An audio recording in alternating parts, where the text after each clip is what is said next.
Our headlines today. Will the Bank of England raise interest rates once more or pause after 14 consecutive rises? Good morning from a new build housing site in Grimsby, where they're watching closely for today's decision. The Prime Minister defends his decision to change green policy plans, saying he wants to ease the financial burden on households. Nuclear bomb test veterans relaunch a battle for compensation, a decade after being legally blocked from suing the government. Good morning. In sport, it was mayhem in Munich as Harry Kane's Bayern put 4 past Manchester United in the Champions League on a night when Arsenal also scored 4. A ban on the sale of new petrol and diesel cars in the UK is delayed until 2035 as Prime Minister Rishi Sunak shifts his approach on green policies. Starting the big story coming out of the UK, Prime Minister Rishi Sunak has announced a major shift on efforts to tackle the climate crisis, saying he wants a pragmatic approach which eases the burden on British people. Among measures, he has announced a ban on the sale of petrol and diesel cars will be introduced in 2035 instead of 2030. The scrapping of gas boilers to be replaced by heat pumps will also be delayed till 2035. But the Prime Minister also says he remains committed to reaching net zero by 2050, meaning the UK would no longer add to the total amount of greenhouse gases in the atmosphere.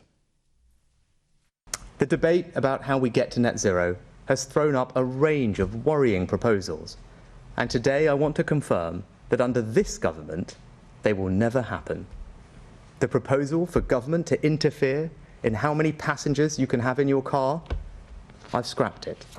The proposal that we should force you to have 7 different bins in your home, I've scrapped it.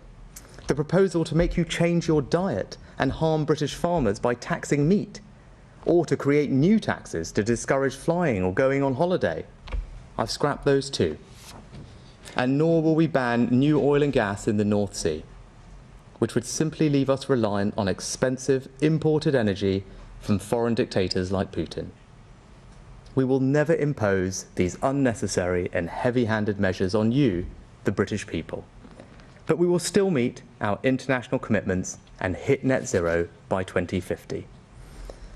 And if we're going to change politics in the way I'm talking about, we can never allow carbon budgets to be set in the same way again. King Charles will address both houses of the French Parliament later on the second day of his state visit to France. He'll become the first monarch to do so from the Senate chamber.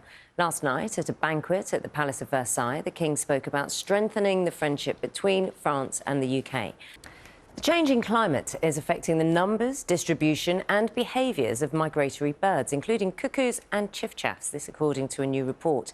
Experts at the British Trust for Ornithology say twitchers may see very different patterns among species in the future. Breakfast, most important part of the day, not just this programme, of course. Especially this programme.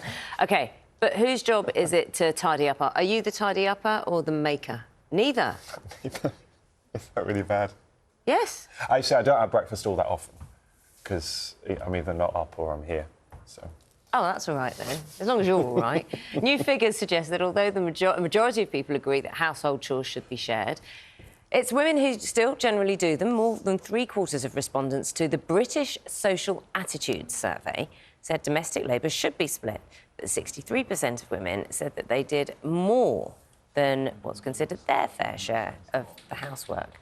I think it's always such a contentious subject, regardless of your sex, of who does what when you're living with someone else. And it's also, and I'll get in trouble for saying this, if don't men do any bits of housework, they want a lot of praise for doing it. Oh, OK. Yeah. I thought you were going to say something else. But it's like I put the bins out or I did a load of washing and then expect a lot of praise for doing it. Matt always expects praise, especially when the weather's good. If the weather's not, he kind of scuttles away, don't you? So do you do more of the jobs or less of the jobs at home? So true. I'd probably do 50-50, I reckon.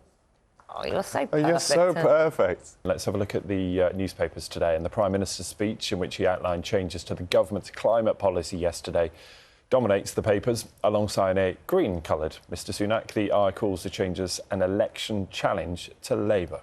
The Times headlines the story with Sunak's green targets gamble and quotes the Prime Minister saying he would not impose unacceptable costs on households. Meanwhile, the Mirror leads on a legal battle by veterans of Britain's nuclear test programme. Campaigners say those involved in the tests in the 50s and 60s have suffered health consequences because of the radiation that they were exposed to. What's on the front pages of the papers this morning? The Eye leads with Rishi Sunak's U-turn on the Tories' plans for net zero. The Times follows suit, taking aim at the Prime Minister's relaxed rules on petrol cars and gas boilers. The headline in the Express focuses on Sunak's amended green policy, saying nations won't and can't pay net zero bill. I'll spare families ruinous cost of net zero, vows Rishi. The Mail there following suit again with their lead story. And the Telegraph is no different, honing in on Sunak's policy changes and also marking this as the start of the general election race. Unsurprisingly, The Guardian also leads with Sunak's U-turn, dubbing it a green bonfire. Give us a break, a slightly more positive spin on the green policy changes from The Sun. The FT focuses on the business backlash on Sunak's net zero U-turn. Away from politics, the Metro has the latest developments in the parole hearing of murderer John Venables. And the Mirror leads with an exclusive report about nuke test vets launching a court battle to end a 70-year cover-up. And if you want to see any of those front pages again or read the stories, scan the QR code on your screen.